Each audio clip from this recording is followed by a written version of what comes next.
Yo, what's good? I'm doing this one. The sun is really crazy out here. It's going down to 50 degrees, 40 degrees at night. Ooh, Florida is crazy.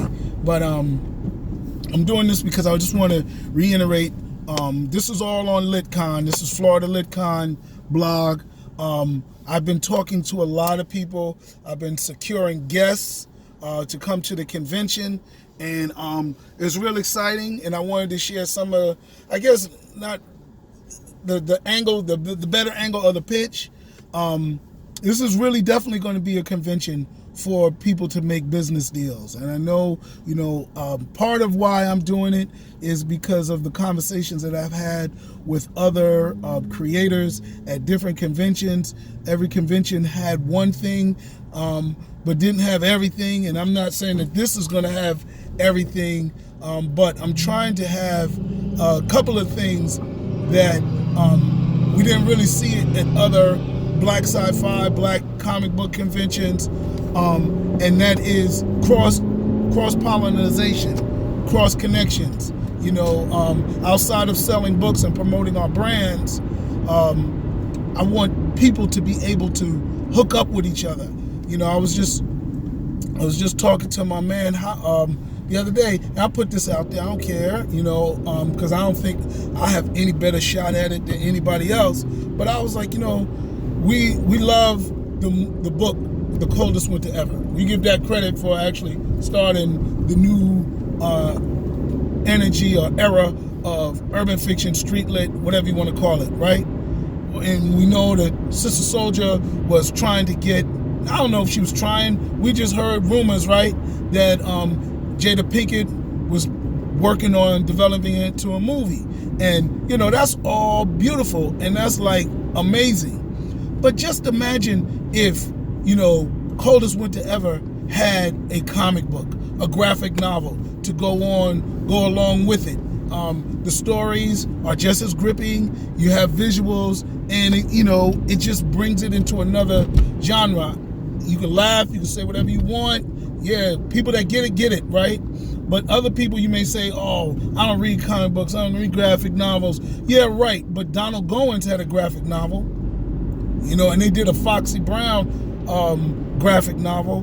Don't tell me street stories haven't been in graphic novels. My man Gary Phillips in California, he's done some serious Donald Goins level graphic novels. So I think it's been there. That aside, right? That aside. That's one idea, right? That's one idea. And that's an idea that made me think, damn, this convention can really produce some real cross-pollination. All right, here's another one. Michael B. Jordan, he did this beautiful movie, and I was just going over with my wife last night about our best movies of the year. And I want to put Kin up in there. Like last year, 2017, we had Slight. Kin is another one, independent black, small sci-fi picture that made it to the theaters. And I don't know if they're going to do a sequel, but I do know they could do a tie-in novel. They could do a graphic novel. They could do a comic book. All of that. Well, I don't know where they're thinking. I don't know what's wrapped around their heads, but these stories need to be continued, especially with film and television. They're so expensive and they're so political to make. It's very hard for them to get, to the sequel, to finish the story the way they want to finish the story. And for people that went to see it, that enjoyed it, or just was intrigued by it, there's ways to tweak it. I'm not talking animation, I'm talking video games, because sometimes, to do the big level video game is more involved than doing a movie. And same thing with like animation, although animation and comic books are very close. So that conversation, those dynamics, pushing those things forward, I was trying to get in touch with the writer from The Wire. I was like, man, let's finish more stories in The Wire. I had a Wire that I think could go to graphic novel or novel. So these are some of the things that I'm really thinking that can happen. I know a lot of people spend money on their T-shirts. They got comic books. They've got small films that they would love. They're building the brand. Well, cross-pollinate.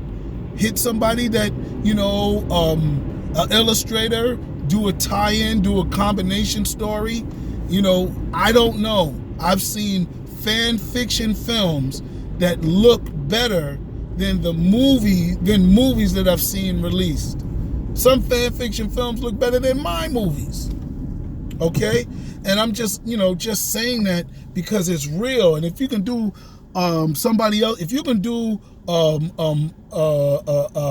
Blade, a X-Men, a Wolverine, what's another one? A Star Wars fan film. Come on, dude.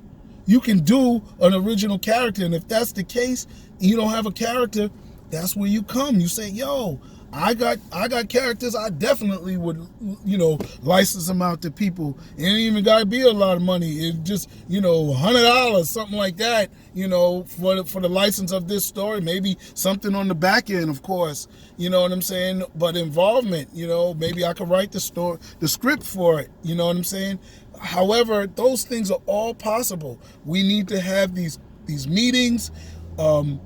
Independents unite. Maybe that's going to be a marketing rally cry.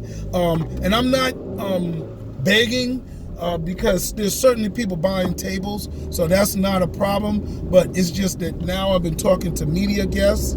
I've been looking to invite people because I want to have. I don't want to just have us vendors talking to each other, creators talking to each other. I want to have people there to fan out, to come and support, come and buy.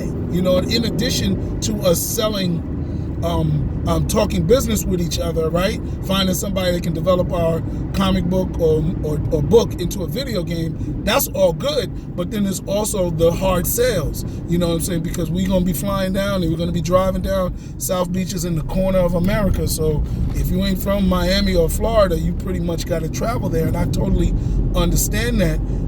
It's a nice hotel. It's going to be on the beach. So, what better place to take a vacation than through some good water and good weather. I mean, it's a nice time of the year, June, for the beach. We don't start getting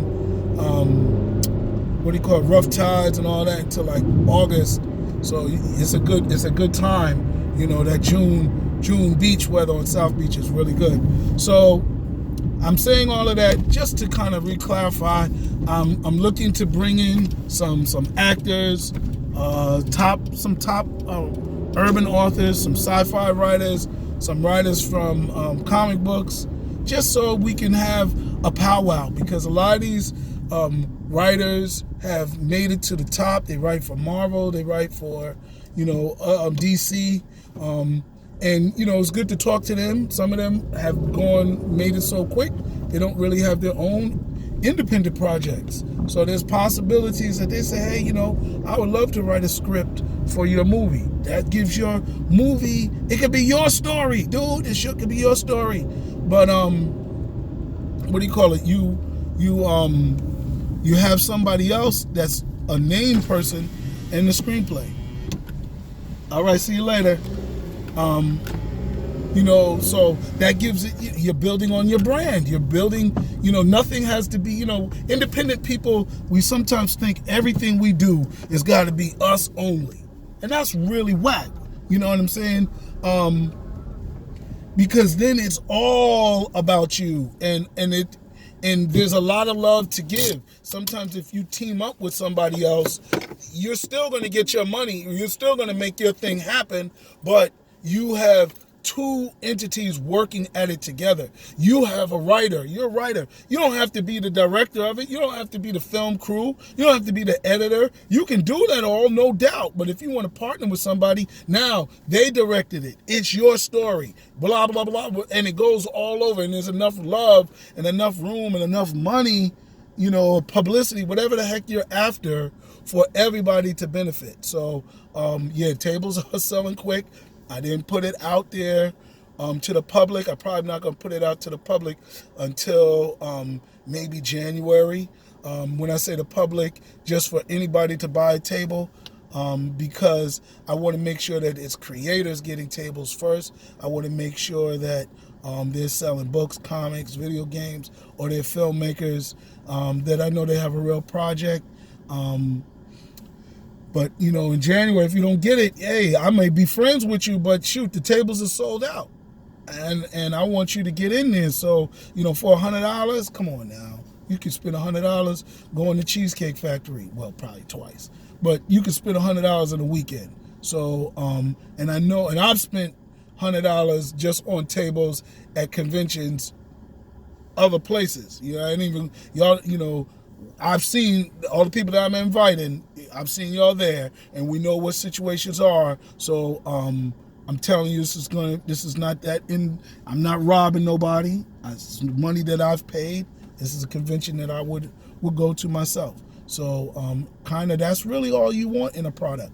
If you putting out a product that you believe in and you would buy or you would read, that's the best you can ask. So, I just wanted to give you all an update.